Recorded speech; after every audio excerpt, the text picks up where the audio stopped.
Welcome to our broadcast today. My name is Douglas Gabriel. I'm here with John Barnwell. How are you, John?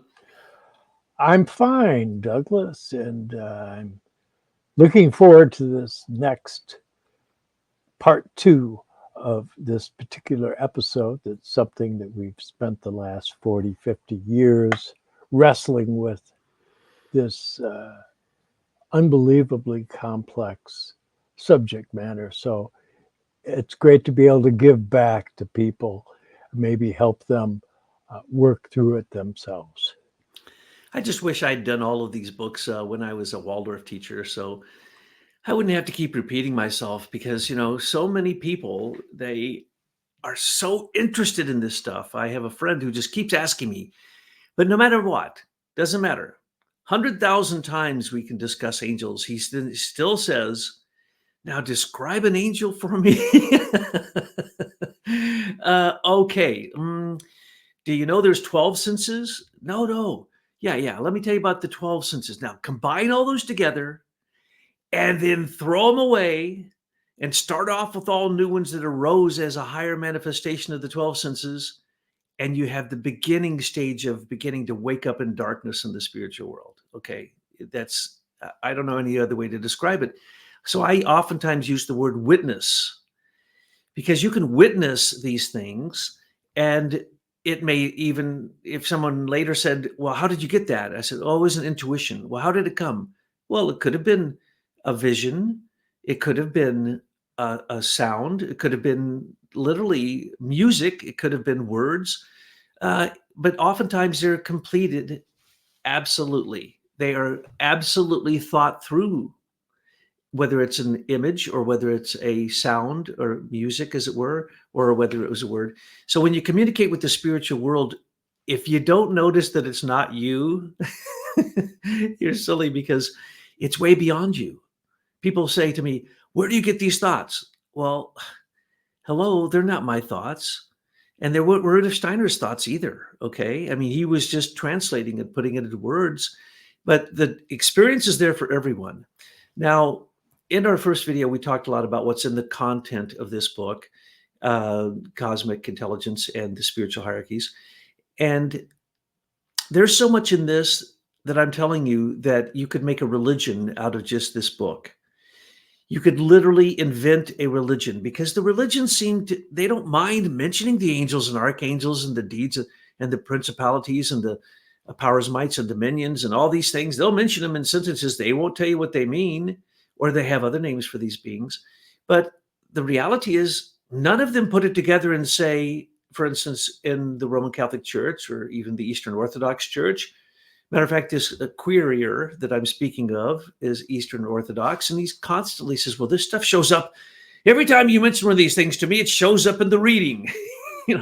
Yeah, because it's all throughout the Bible. It's all throughout the Quran. It's all throughout the Vedas. It's everywhere, okay? Anywhere where people are having spiritual perceptions. And in the ancient times, they had a dreamlike clairvoyance, so they could experience these things. But now let's talk specifically about the fact that moral imagination, moral inspiration, moral intuition are stages that make you into an angel, an archangel, and an archai, a time spirit, if you could attain them. Most people don't attain them, as I said previously, even for a nanosecond. 1 second, 3 or 4 seconds of inspiration in a person's life could last them their entire life. And they may never have an intuition. But if you have an intuition, for instance, if you truly feel love and you know that it's a will force, it's not a feeling. Notice I even said it myself. If you feel love, in other words, if you have love flow through you and you understand it, that's an intuition. And along with it can ride all kinds of brilliant thoughts, moral imaginations, moral inspirations, moral intuitions can ride along with love. And that's what we're trying to say to you. The highest hierarchy is the seraphim. They're the beings of love. And of course, what are they doing? Reflecting what the Trinity gives them, particularly the Spirit of Christ, the being of love that pervades the entire cosmos. Yes, in order to love, you have to go beyond this boundary of your own personal meat suit, right? So what does Christ say? He says, Wherever two or more are gathered in my name, I am in the midst of them. So that it has to do with the coming together that yeah, you're developing your individual self, and that's important, and you'll keep that because remember, Douglas was just mentioning the clairvoyant capacities of early mankind. And but he talks about how during old moon evolution that preceded Earth evolution, that we had a dream consciousness of the astral world.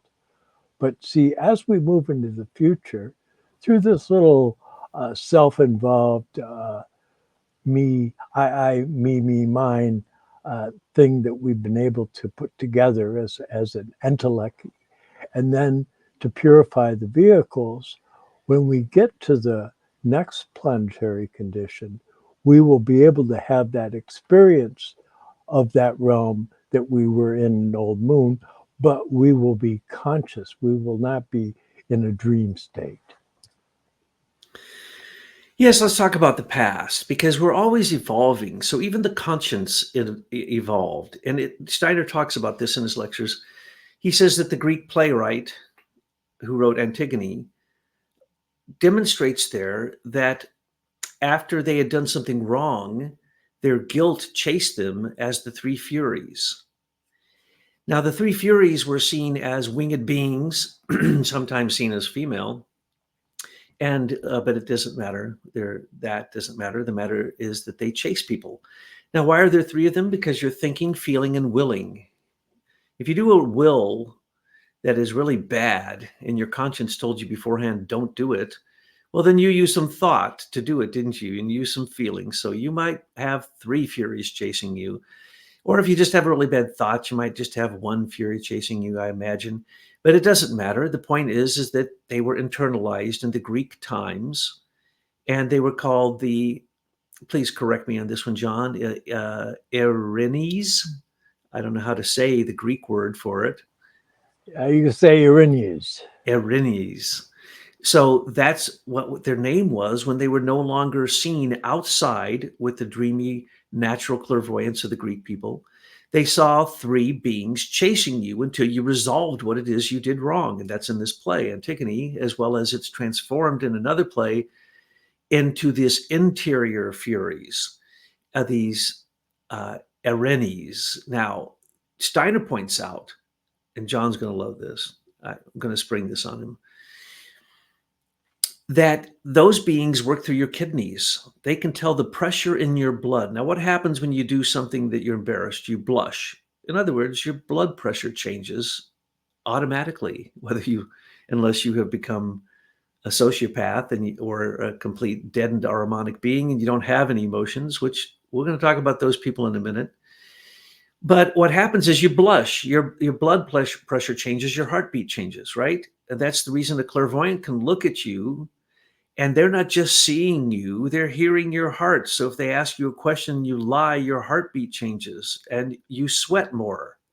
That's kind of gross, but they know this to be true. They use it in lie detector tests. So you can just look at a person if you're clairvoyant, and if they start sweating, they're lying. If they start going like this, they're lying.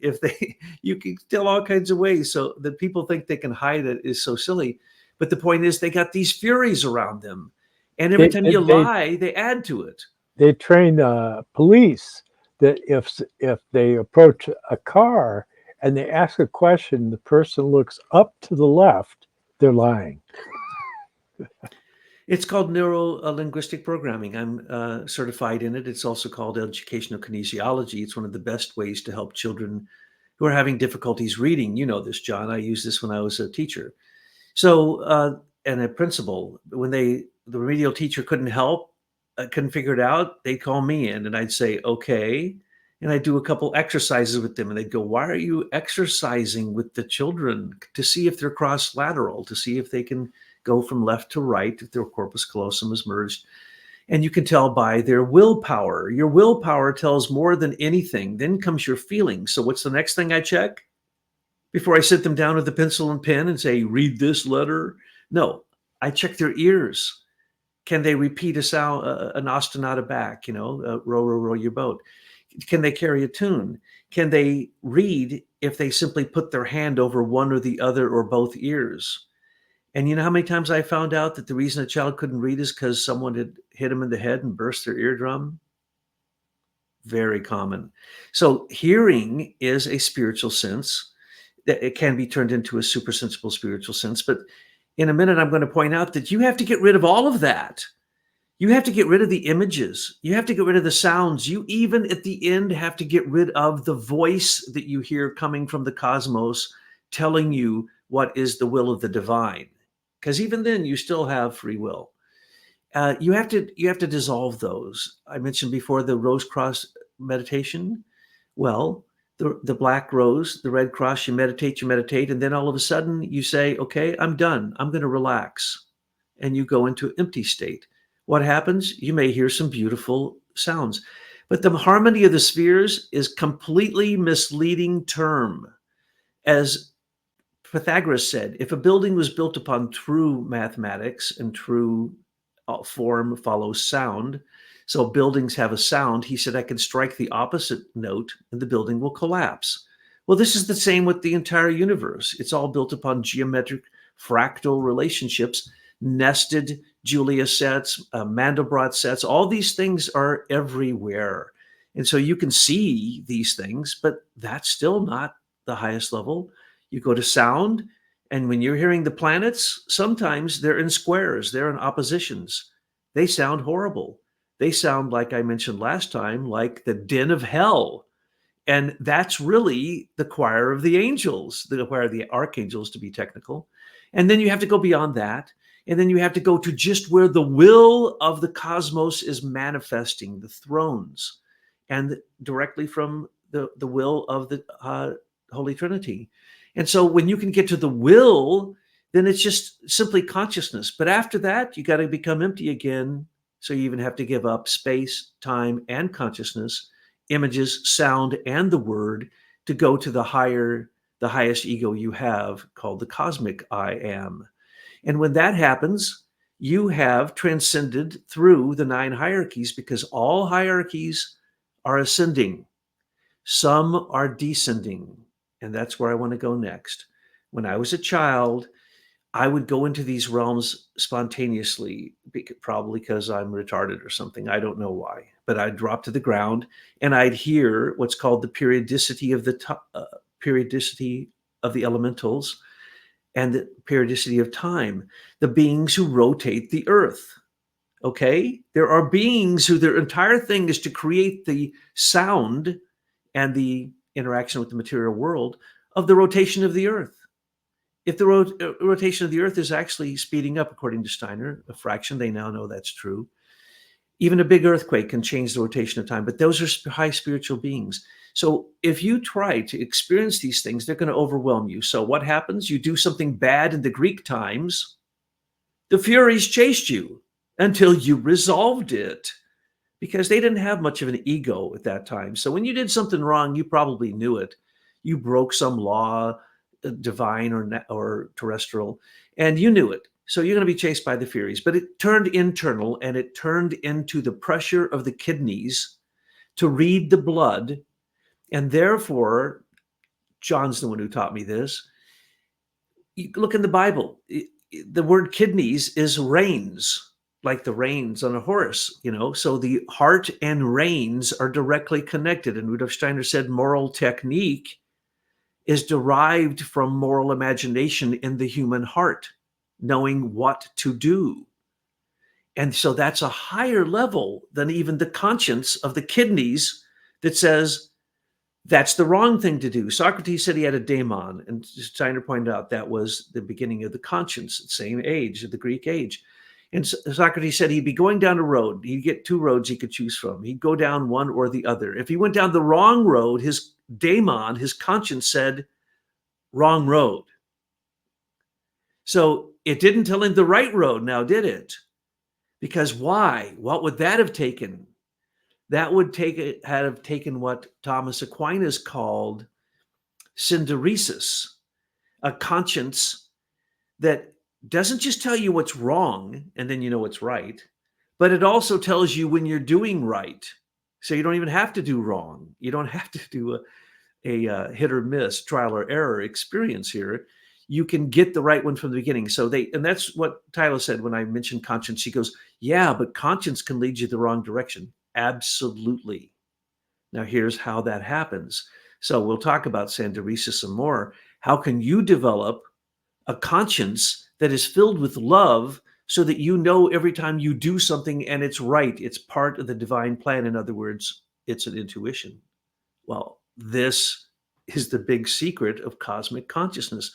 This is the big secret of the spiritual hierarchy. And that's what we put into this book. Literally, if you took this book and you digested this one book, you wouldn't need another one. And we debated whether this should be the first book that we put out, but it was too complicated because people would get, it'll blow your mind if you start talking about all the permutations, all the correspondences and the corollaries between the 9 hierarchy working together, because they're one being. They're just threefold and ninefold. And by the way, they're part of a 12. And by the way, they manifest through 3 with the human being, and sometimes 5 and 7 and 10. So you have to look at this, as I often say, it's simple. Well, parts of it are simple, but as Rudolf Steiner likes to say, it's so complex people won't even attempt to think it because it's just too complex. Well, you know when something is right or wrong because what? If you've been a moral person and you hear somebody on the internet talking this or that, if you listen with your heart and your kidneys will tell you if it's wrong. That's part of discernment. But will it tell you if it's right? No, you have to have freedom. And that's called synderesis. And so moral imagination, moral inspiration, moral intuition leads to conscience. Conscience leads to synderesa. Synderesa is always filled with love. So you could literally say that after the 3 stages of moral imagination, inspiration, intuition, you come to conscience and you come to love. Well, where's love? Love is the seraphim. Where is conscience? What is right or wrong? Well, that comes out of wisdom, doesn't it? That's the Kyrieutetes. So when John mentioned truth, it's also the same thing as wisdom. And what did the Greeks believe in? Well, they believed in all kinds of gods and goddesses, and many of the goddesses were threefold, by the way. What did they really believe in? If you ask the common Greek person, they believed in truth, beauty, and goodness. And what is that? That is a mixture of the higher hierarchies. Literally, that's their names. Aristotle gave them the name quantity, quality, relation, space, time, position, activity, suffering, being. But that's how you look at it in the material world, in the world of virtues, in the world that you're building your mansion in heaven. You need to speak in the language of the spirit, and use the alphabet of the cosmos, which is the hierarchy. The hierarchy, you can analyze everything in the cosmos through the 9 hierarchy being manifested by the Trinity. And then that happens in you, in your bodies. You have 9 bodies, actually. And so these are, they're not just correspondences. These aren't just occult correspondences in a chart. These are the realities. But to come to the realities, you can't actually think it. You have to go into moral imagination before you can even begin to think what these hierarchies do. But sometimes they do act in your feeling through an inspiration. Sometimes they do act in your intuition. Why does that happen? Because you're morally ripe for it. When you are morally ripe, matter of fact, Steiner says, it's a great quote. I wish I had the exact quote. He says that in your being, he specifically says the archangels come in and chew on you. And they get the good that you've done. It's like they're tasting the nectar from a flower. Angels, same thing with your thinking. An angel gets so excited when you have a moral thought, and they tell their buddies. And pretty soon, if you're having a bunch of moral thoughts in a row, you have a conclave of angels. And Steiner gives this exercise for Waldorf teachers. That's what we do in our meetings. We try to go to the threshold of consciousness and invite hierarchical beings to incarnate. And he says, behind you stands your guardian angel, putting his hand upon your head. And he gives you the courage that you need. And then the archangels give you something, and the archai give you something. And in the end, a drop of love comes in between everyone in that conversation. And they know, literally, if they were awake, that that is the archangel Michael creating a drop of love from Christ. And a clairvoyant can see these things. And literally, we did meditations for decades as Waldorf teachers on these things so that we could see them. We'd also do the calendar of the soul as a way to see the spirit behind nature. Nature will put you to sleep. When you're in the summer, you think you're awake. You're totally dead asleep. When you're in the winter, you think you're sleeping. No, you're totally, completely awake. It's the opposite.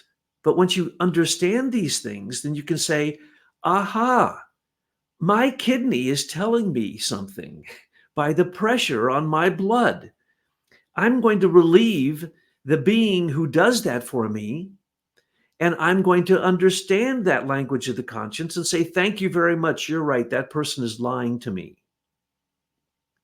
And then I'm going to say, now, how can I help that person? And I'm going to go to the level of the heart. And I'm going to look for a moral technique. I'm going to look for sanderesis, a higher form of conscience, God on earth. And you become active as the willpower, the activity, the suffering and being of the spiritual hierarchy and the Holy Trinity through taking an act, a conscious act of love. If you can take a free, anxious, conscious act of love, you've invited the hierarchy. Yes, the understanding of how one passes through the Grail initiation, you go back to Wolfram von Eschenbach again, our friend on the horse. And he talks about how on the path of the Grail, you pass from tumphite, which is like dullness or doubt. And that's in the realm of the kidneys. So when you pass from the realm of tumphite or dullness, you move into the realm of salda. That's blessedness. That's the heart. See, if you go into the Old Testament, you see numerous instances where they say he was pierced in his kidneys, and they have this word husaba. It's like your kidneys like getting on you about something, so that it's that the balance in the kidneys. The parent organs have a special place. So you have the kidneys, you have the lungs, you have the ears, and that there is a dynamic relationship in the eyes, so that this whole understanding of the weighing. It's like in the papyrus of Ani from ancient Egypt, where they're weighing the heart against the feather of Ma'at, the vulture goddess of truth. Is like, to what extent has this heart, has this individual, this ib, they called it, has it participated in truth? Because it becomes weighted down when it departs from that path of truth. See?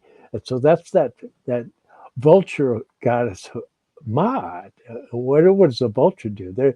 They handle the cast aside, the carrion, right? So they're like giving you an image that it has to do with the after death state and all the unredeemed astrality that you're going to leave behind.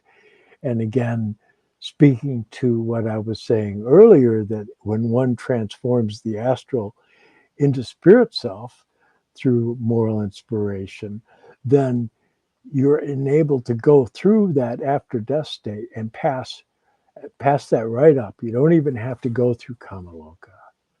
And in fact, you'll find initiates like Rudolf Steiner, for example, he only slept 4 hours a night, because he didn't have to go through all this intermediate clearinghouse stuff. He could actually go right into the deeper states of being.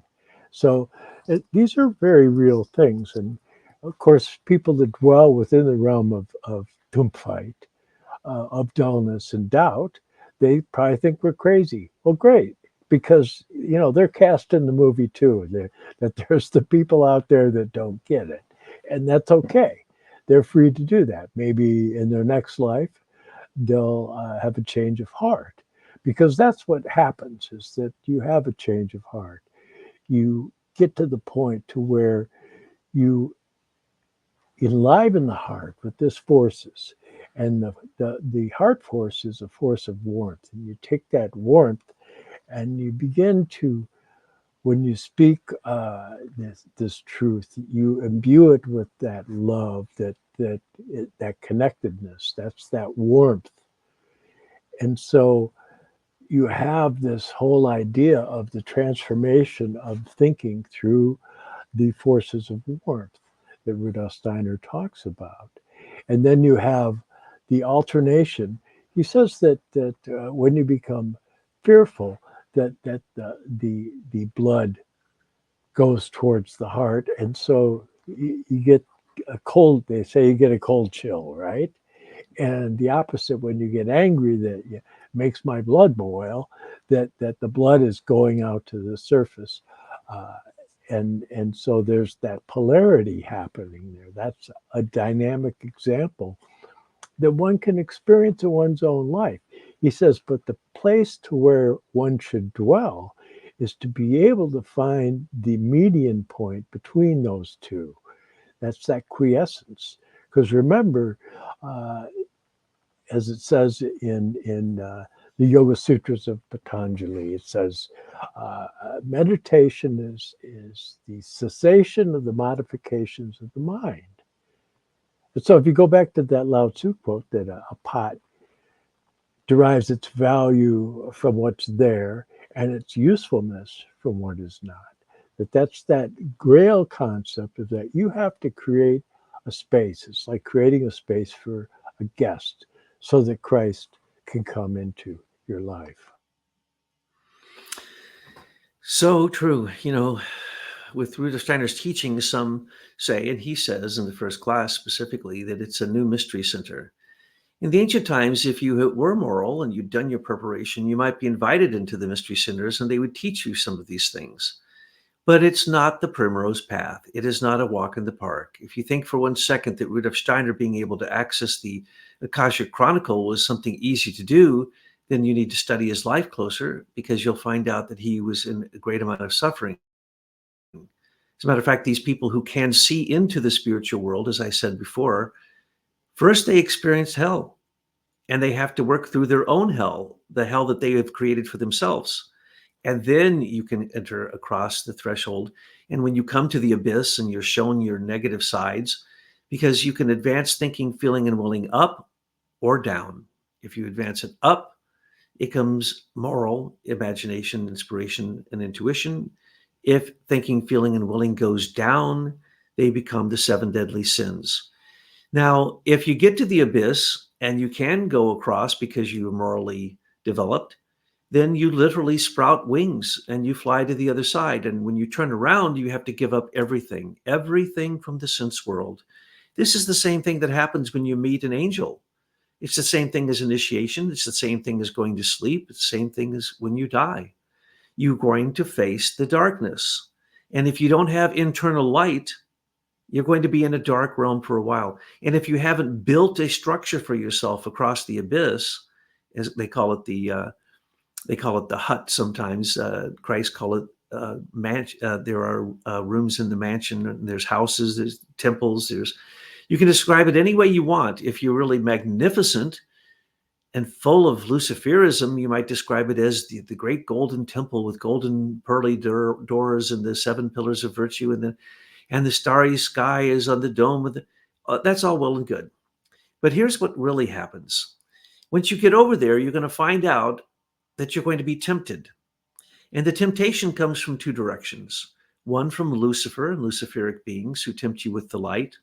And when I was a child, every time I'd fall to the ground and eventually understand what I was listening to, I'd say, "Don't you dare send me back to the physical world. That is such a horrible thing to do to me. After I've experienced this, why would you do that to me?" I would become actually very, very upset after these experiences. It'd take me days to recover from them because after you have an experience of witnessing the divine, you don't want to leave many times, especially when you're a young child like I was. Well, the same thing will happen for people who start to see auras in the astral body. They start to see some colors. And Lucifer tells them, "Oh my, you're now a spiritual healer." That's one of three levels. And Lucifer is going to tempt you. And Lucifer is going to make you want to leave your body and stay out in the realm of light. But his light is cold light. That's how you know the difference. If an angel comes to you and entreats you to cross the threshold, if you feel cold, don't go. It's real simple. If you feel warmth, yes. Now but there's even a bigger problem, okay? That's easy to do because in fact, in the end, at the beginning, Lucifer brought us our dreamy clairvoyance that turned into our intellect. But now we must do this with intellectual clairvoyance. We must be awake. We must understand through objective viewing of our own thinking or thinking about thinking that you're engaging beings, not just forces, not just forms, not just light and sound and words. No, you're engaging beings, and you need to learn how to let that being go through you and to let yourself become a vessel for that being. And so as a child, when this would happen, I'd become very upset, and I couldn't understand when I was really young why other people weren't seeing these things. I'd point to a group of angels going by just a few feet above us. No one, they'd look at me like, "You're nuts." They thought I was nuts. And then, I didn't want to talk because when I talk, like when they take me to the psychologist or psychiatrist, I'd say, "Well, these beings speak to me." Oh boy, you know what they do to you then when you start saying that the beings are speaking to you, talking to you about the angels in heaven and about the instruments that the angels are playing and about, their geometric dynamic relationship and the dance of the harmony of the sphere. They lock you up. Okay. So I learned from an early age not to talk about these things. But when you see other people have these experiences, it is extremely common in the initial stages of it to get tempted by Lucifer. And as we mentioned before, there's Luciferic and Ahrimanic temptations that cause falls in the hierarchy at all levels, basically, if you have the very, very big picture. And so as a human being, you are drawn into the spiritual world, and they're going to the beings of Luciferic beings are going to show you all kinds of beautiful images and visual things that you may have never experienced before, and you'll say, "Well, that's not me." So Doug said, "If it wasn't me, it's an angel." Yeah, but Doug also said they could be Luciferic angels. So be careful of this. And so you see this all the time with spiritual leaders, and especially in the old traditions that no longer have relevance in our age. They believe because they can contact Lucifer and they can create certain strange manifestations about light and color and so on and so forth, that they are lucid, that they're God. This is the egotism that too early thinks that because of the Luciferic temptation, you're God. Okay? Then on the other hand, there's the Ahrimanic temptation. And as John said, if you're cold, there's a reason for being cold. If your blood's cold, well, then you're a lizard, aren't you? You're a reptilian. You're not a human. You're certainly not in your heart with Christ. So you can get cold, and Ahriman will draw you into the subnature world. There's supernatural world. And yes, Lucifer lives in that world. He'll tempt you. And there's a subnatural world. And yes, Ahriman and the Ahrimanic beings and the Asuras and Sorat will try to pull you into the subnatural realms, even into the realm of the eighth sphere. So that's about evil. But evil is there so that you can run up against it. It's like a mountain. Why did God create mountains? So you can climb them. You get to the summit. What do you have? You have a very amazing experience of looking out upon the world, which tells you something about yourself, because your self comes from the outside world in the first stages. So you get these temptations, and that's what you have to be careful of. If it's cold and it's telling you you're all that and you're God, like all these people who lead these cults, these death cults, listen to their voice, zero warmth. And many times they'll have incredible luciferic light coming out of them. And what's that? That's excarnation without Christ. And the incarnation without Christ becomes these dark beings. So there is, as John pointed out, a battle between light and warmth. And the negative beings want to steal your human warmth because why? Your I am is fire. What's everything out in the universe? It's fire, warmth, or the lack of it. And so when you're talking about the beings who want to steal part of you, they're trying to steal your warmth. Just touch your computer, feel how warm it gets as you're working on it. Now it's cold, parts of it that are moving, the fan may get warm. But in terms of coldness, when you're going into the virtual world, this is the world of Ahriman, totally cold. So literally, folks, a supersensible organ for warmth in your heart helps you determine what goes from being your conscience telling you what's wrong to this synderesis telling you what's right. And the way you'll know is it will be warm and it will be filled with love. Yes, there's that experience of the arising of warmth that happens when one enters into this state of moral inspiration, which is the moral imagination takes place at the 2-petal lotus of the brow, in the 16-petal lotus of the throat.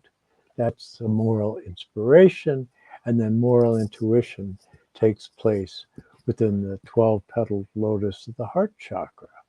So when you look at that and you say, well, that's very interesting, and if you do studies in physiology of the heart and so forth, you know that Rudolf Steiner has commented on it, that the heart responds to all the stimuli that you're going through on a level that you're not even aware of. That if a new person comes in the room, it affects the way your heart beats, the way your blood flows. So it's connected to the universe at large, whereas your puny little personalities, just like a bubble floating on the surface of this cosmic nature that's actually you, right? But people have a difficult time with this whole idea of the brow chakra, the third eye, and all of that. And Rudolf Steiner says, and I've repeated this because it's important, but I've repeated this on a few occasions, the reason people have difficulty in entering really into the realm of moral imagination and having the experience of the Christ light is that you are that light. So it's hard to see Absolutely. it because you are that. That's what you are. But you see, you think you're the shadow that's cast by that great light on the wall, like in Plato, or as they would have said back to Plato. Uh, back in the heyday, Plato's talking about you're seeing your image from that the fire casts of you on the wall of the cave, and likewise with when I in the previous episode I was talking about the presence of the angels and archangels and archai in the physical world. It's they reflect into the physical world. So the angels reflect into the realm of the water and the clouds and all that. And the archangels in the realm of fire as spirits of fire. And then the archai, that they are entering into this realm within that realm in the lightning strike, in that warmth of the fire, so that you have this whole dynamic image, but you have to understand it's all done with mirrors. You just brought up an image for me. Lightning is in your willpower, which we know is true.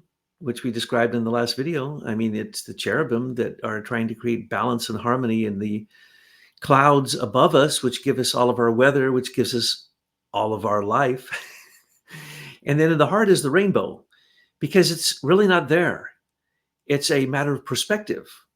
And if you can take that rainbow and you look at it one way, if you are on an airplane and you look at a rainbow, what do you see? It's a full circle. So if you can see the full circle of the rainbow, and you can see it also as a dish, as a grail, it is a vessel ready to catch the light that gets transformed through you into the colors. And the colors represent everything in the world. And then when you go to the head, you see the aurora borealis. And literally, as a clairvoyant, I can tell you that's the reason I've been obsessed with the aurora borealis all my life. I'd look at people and say, wow, really spiritual people? Not only do they have angels flying in and out of them, oftentimes there were people, saying mass in those days. The priests, some of them were still holy, or other holy people I've seen. You look into their third eye, and what do you see? The aurora borealis. And what do the Tibetans say, right? Coming out of your third eye is the rainbow. And so, it's the night rainbow, the aurora borealis. But the point is that in your head is a lot is going on. So you can see these examples of thinking is aurora borealis, which is actually thinking, feeling, and willing, but just as an image. The rainbow in the heart and lightning in the willpower, well, these are all light. And they're light in relationship to other things. Lightning is light that just happens to show us the balance that needs to take place between simply hot and cold interacting in our atmosphere. At one lightning bolt, if you could for 1 second understand the power of one lightning bolt, you'd probably just spontaneously combust. You wouldn't be able to handle it. And then when you realize there's 100,000 lightning bolts every day strikes the equatorial zones, and that lightning happens all the time, and that as Thomas Aquinas, the angelic doctor, was sitting as a child next to his sister, you told me this, and I had forgotten it because I'd done a lot of work on Thomas Aquinas, his biography. Yeah, lightning struck his sister, and he felt that he should really go to the church now and work with the church, because lightning struck his sister, didn't strike him. So, what was that saying? And ball lightning, I was just looking at some beautiful film of ball lightning. They'll tell you it doesn't exist. It does. And what is that? Those are beings working through forces that create a form that is only there for a minute, just like rainbow's only there for a minute. Lightning's only there for a second. Aurora borealis is only there for a short while. And then all of them interactions with the sun. Don't forget, all light in the earth comes from the sun. All interactions that create everything we see here manifested comes from the sun and other stars. I throw that in because it is true. Elements over long periods of time do come from other stars and have come down here, and we work with them. And so what you have is manifestation of light, but really what you want to work on, because light is first stage. You want to go to sound. What is sound? Sound is what Steiner calls the chemical ether, the forming ether. He calls it the number ether, the valence ether. It's everything. It's how every atom relates to another atom, how every human relates to another human. The only thing I've learned about human love is that it's all chemistry, right? And that's what the chemical ether is. It's all chemistry. And it either works, could explode, or it could turn into a whole new substance, or it could do nothing. That's what happens with chemistry, right? So that's the chemical ether. But when you get to and that's in your inspiration, when it gets to the will, that's the word of Christ. That's the word of God manifesting as Christ through you, your I am, which is the intent of all of this creation, is to create out of nothingness more I am beings that become Christian beings that become literally cosmic I ams that then start the creation process all over again. So when you look at the heart, Rudolf Steiner says, you have the universe turned inside out. And if you could turn the heart inside out, it would become the universe. And he means the cosmos, the universe, everything. There's an end. And what's on the other side of the end? Who knows? We can't even understand what's happening in our solar system, according to Rudolf Steiner. Our little brains like to think, for instance, and they still propagate these scientific myths, which really are the new Ahrimanic religion of evil, that light only moves at a certain speed. No, that's totally incorrect. They know that. Have they corrected the books? No. Have they? What is gravity? They now no, gravity didn't exist, and they just found out that dark matter doesn't exist, that dark space doesn't, and that the space isn't cold. Everything that humans think they know from the Earth is wrong the second it gets even close to leaving our atmosphere. Okay, we have no clue what's going on in the solar system. They're now only finding out the true motion of the planets and the sun. And we must remember that Christ from the Trinity came down to the Elohim, the second rank of the hierarchies, and manifested through what's called the spirits of form, the Elohim, one of which was called Jehovah at a point. But Christ, through the seven major Elohim, controlled the seven planets. And those are our seven organs. They're the seven chambers in our heart. They're the seven chambers in our head. Everything is a fractal of the original template of the I am that Christ created for us on the sun. Eventually, the earth will reunite with the sun. And when we do, we will reunite with our higher I am, which has been waiting for us all along, which then throws in a lot of temporal problems, problems of heterochrony, problems of, for instance, when you go into the spiritual world, you're going to fear the future coming at you. It will seem as if it is going to overwhelm you and there's nothing in you. It's going to extinguish your I am. That's what you experience when you're a true initiate, going into intuition.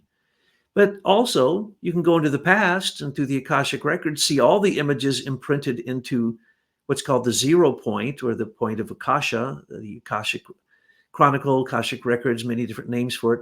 And these things are real for clairvoyance. But guess what? You have to suffer more than you can ever imagine to go into these realms. You have to suffer the pain of every person on the earth, essentially, when it comes down to it. And that will overwhelm your small I am. So, who is it that's going to survive through going through these realms as you go up the ranks of the hierarchies? That would be the I am that's still on the sun, the I am that is a Christened part of your higher egos. As Rudolf Steiner said, wisdom is the fruit of suffering. So it's not for the faint of heart, mind you. And actually, in many of the ancient mysteries, you had to go through life-threatening challenges to be able to be admitted into the precincts where the higher mysteries would take place. So this is a very real thing, whether it be in Paderborn, Germany, at the Extern Stones, doing a balancing act on a rope between two rocks, where if you fall, you die. I've been there. It's true. Seriously, now it's like a cable car station or whatever, train station underneath it. But so these things are very, very real, and uh, but they can be entered into in a wholesome way, because the simple key is this, and it goes back to the beginning of the previous show. Uh, whom does the grail serve? It's that whole idea. And that's the challenge that Parsifal meets when he enters into the Grail Castle. And because he was instructed not to ask too many questions, and he walks into the Grail Castle and he finds the wounded king, that he doesn't ask him, brother, what ails you? And because he doesn't do that, it all disappears, and he ends up spending the next 40 years wandering through the wasteland. And so that dilemma is really the wasteland. That's the dilemma of the consciousness soul, isn't it? And in fact, you could read The Wasteland by uh, T.S. Lewis. Here's Elliot. T.S. Eliot, excuse me. They were friends, but yes, T.S. Yes. Eliot's Wasteland and his quartet. I mean, you see a wonderful uh, expression of the struggle of the consciousness soul. And he was very aware of Rudolf Steiner. He was a part of that circle of the Inklings. Douglas is working on another volume regarding the inkling. So these things are out there, they're available. And the more you use it in your effort to help other people, the more you'll personally gain from it yourself, because it's about the other. That's important to understand, that love is the most uh, it's like the most social state of being that you can experience. And as you always like to point out, Percival goes to the castle. He doesn't ask the question, and then he leaves. And then what does he experience? Suffering, suffering, more suffering. How about some more suffering? How about the suffering of his beloved, the suffering of people who died for him, the suffering, and then some more suffering. And then finally, after he finally wakes up to who the people in his environment were, he realizes he's got a brother who's black and white and comes from the East. And what's his name? Feraphus. And without Feraphus, he doesn't become the Grail King. And by the way, he's not the one who gets the maiden who's called the bringer of joy, the one who carries the Grail. Feraphus marries her. He still has to work on more suffering, basically, and then finally he becomes the king. But the point is, you don't get there by yourself. And in Tibetan Buddhism, they call it the Mahayana and the Hinayana boat, or the big boat and the little boat. The little boat is when you go off to become a monk, study all your life so that you can reach these stages we've talked about. And what good does it do you? It gets you to taking the first step in your next incarnation. You cannot get to heaven. You cannot reach enlightenment even. And you certainly can't reach initiation, full initiation, being a monk or going away from the world and just meditating and working on what you see happening in you. It is what you do with others. It's what they call a householder. It's a person who takes on the commitment of other people. And the only way to reach enlightenment, according to the highest Yoga Tantra of Vajrayogini, is first you study, morality training. You study Mantrayana, Hinayana, Vajrayana, Tantrayana. So you have to go through these stages. And as you do, you have to love another. You can't do it on your own. It is impossible. You will not reach enlightenment, and you certainly won't reach liberation unless you love everyone. Rudolf Steiner says the initiate does not sleep at night for knowing of the suffering of the world.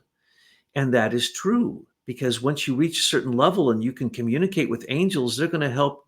What they do is they don't sleep at night, right? Angels don't sleep. You do. Well, guess what? You don't get to sleep at night when you're initiate because you're too busy helping the angels help everybody else, because the help is needed right now more than ever. And so you do what Daskal is called exomatosis, I think it's called.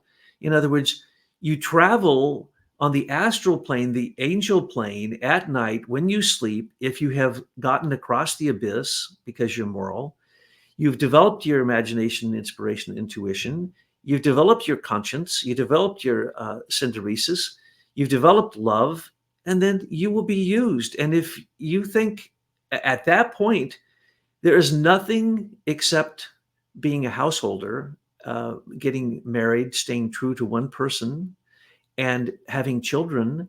That's the highest thing you can do on the earth, because that builds future Jupiter. It builds the world that we will live in, that we call heaven when we become angels. And so we're building that right now.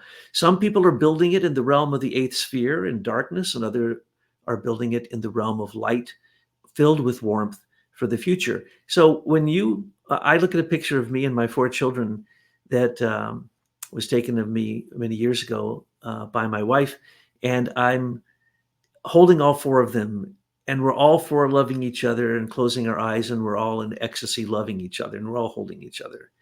That's it, folks. That's it. If you didn't learn that while you're on the earth, you're not in the Mahayana boat.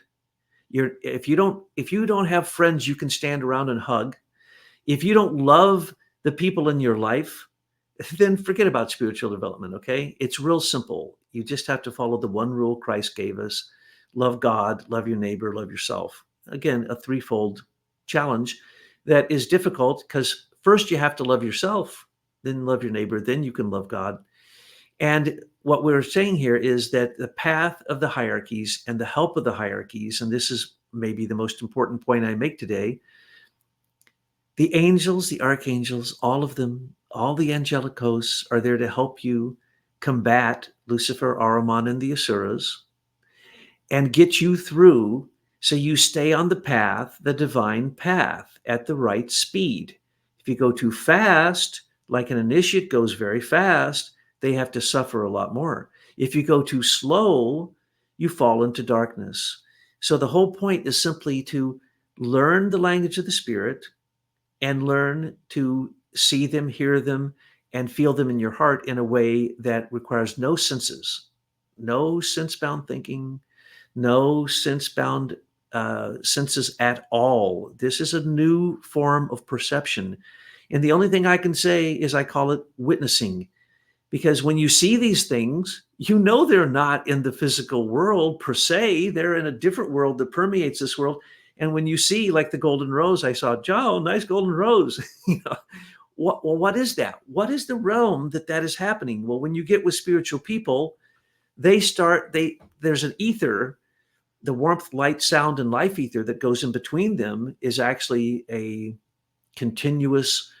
It's like you're in the same swimming pool or something. You're in the same atmosphere, and you are experiencing all of that. But if you think it's you, then Lucifer's tempting you. And if you want to keep it and you think that you're better than somebody else, you're a god of these things, then Ahriman has you. Yeah, the quote of you, uh, I'm creating this rose in the astral light and opening up its petals, and you come and sit down. You said, "Oh, a golden rose. How cool."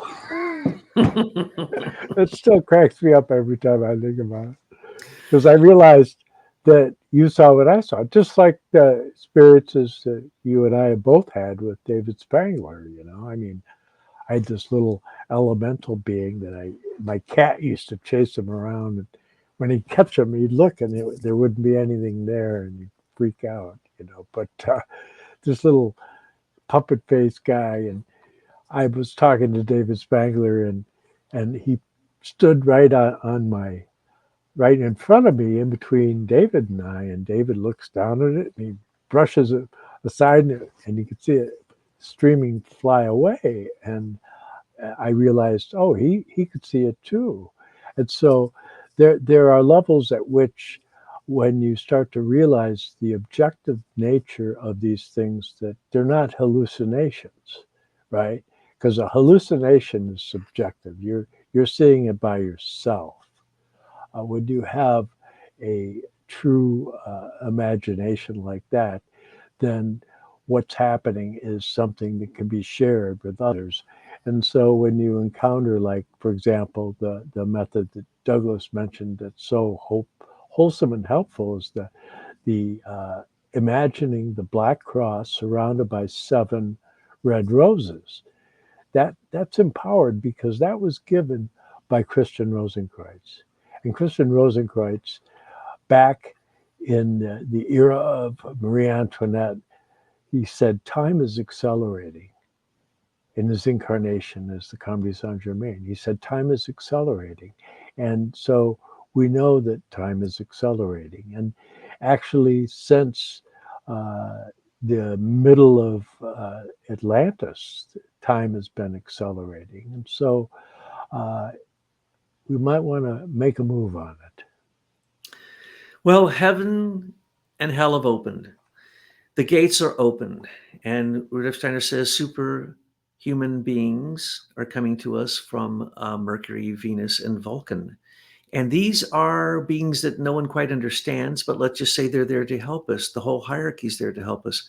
And when we realize that in our body, we have the angelic visions, the angelic illuminations that run through our thoughts when we actually have true moral thoughts, moral imagination, that is happening in our body. That's the light that's in our body. And when we realize that our heart is beating at the same frequency as the entire universe, and that's what they will eventually figure out, and that nothing can stop that, and that everyone on that frequency is all connected, no matter where you are in the cosmos, that's in your heart.